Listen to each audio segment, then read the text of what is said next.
முகமது பின் துக்ளக் இவர் வந்து டெல்லியிலேருந்து தலைநகரத்தை தௌலதாபாத்துக்கு மாற்றினார்னு நமக்கு நல்லாவே தெரியும்.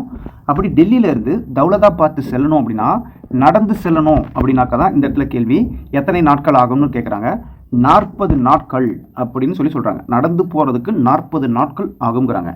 அப்போது தலைநகர மாற்றம், அப்போ மக்களும் சேர்ந்து தானே போயாகணும் மன்னன் போகும்போது. அப்போ பெரும்பாலான மக்களும் தௌலதாபாத்து புறப்பட்டு போனாங்க. டெல்லியிலேருந்து தௌலதாபாத்துக்கு புறப்பட்டு போயிட்டாங்க. சிலர் ஒளிந்து கொண்டாங்கன்னு சொல்லப்படுது. அதில் யாரெல்லாம் ஒளிஞ்சுக்கிட்டாங்கன்னு சொல்லி கண்டுபிடிக்கிறாங்க. அப்போ ஒருவர் பார்வையற்றவராக இருக்கிறாரு, மற்றொருவர் வந்து பக்கவாத நோயாளியாக இருக்கிறார்.